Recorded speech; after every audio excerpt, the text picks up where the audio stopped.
മുഖ്യമന്ത്രി പിണറായി വിജയനെ അധിക്ഷേപിച്ച് കോൺഗ്രസ് നേതാവ് കെ മുരളീധരൻ.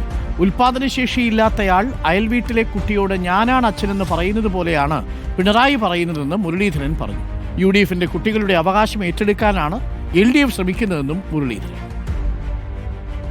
പറയുമ്പോൾ അല്പം മോശമാണെങ്കിലും പറയാതിരിക്കാന്ന് ഓർത്തിയില്ല. മുമ്പ് ഒരാള് വിവാഹം കഴിച്ചു, കുറെ കാലമായിട്ടും കുട്ടികൾ ഉണ്ടാവുന്നില്ല. ഒരുപാട് ഡോക്ടർമാരെയൊക്കെ കാണിച്ചു. അവസാനം ഡോക്ടർമാര് വിധി എഴുതി നിങ്ങൾക്ക് ഇതിന്റെ ഒരു കപ്പാസിറ്റി ഇല്ല. അപ്പൊ അയാൾ പുറത്തിറങ്ങി വന്നപ്പോൾ അടുത്ത വീട്ടിലത്തെ കുട്ടീനെ കണ്ടു.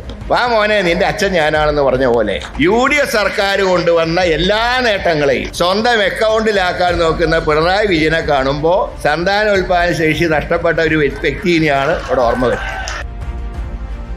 റഹീസ് റഷീദ് ചേരുന്നുണ്ട് കൂടുതൽ വിവരങ്ങളുമായി. റഹീസ് റഷീദ്, അത് സ്ഥാനത്തുള്ള ഒരു ഉപമയായി പോയി അല്ലേ റഹീസ്?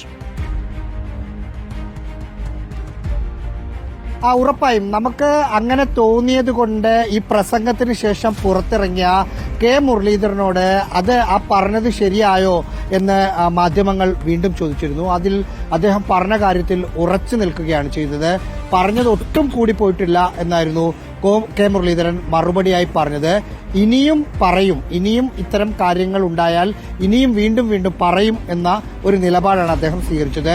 വിഴിഞ്ഞം ഉദ്ഘാടനത്തിന്റെ പശ്ചാത്തലത്തിൽ അല്ലെങ്കിൽ വിഴിഞ്ഞം അന്താരാഷ്ട്ര തുറമുഖ പദ്ധതി LDFന്റേതാണ് എന്ന് CPM നേതാക്കളും മന്ത്രിസഭയിലുള്ള ആളുകളും നിരന്തരം പറഞ്ഞുകൊണ്ടിരിക്കുന്ന ഒരു പശ്ചാത്തലത്തിലാണ് കോൺഗ്രസിന്റെ ഒരു പൊതുപരിപാടിയിൽ മുഖ്യമന്ത്രിയെ വിമർശിക്കുന്നതിന് വേണ്ടി ഒരു അധിക്ഷേപപരമായ വാക്കുകൾ അദ്ദേഹം ഉപയോഗിച്ചത്. ഡോക്ടർ അരുൺ. റഹീസ് റഷീദാണ് ചേർന്നത്. കെ മുരളീധരന്റെ ഉപമയാണ് കെ മുരളീധരനെ കുഴപ്പത്തിൽ ചാടിച്ചിരിക്കുന്നത്.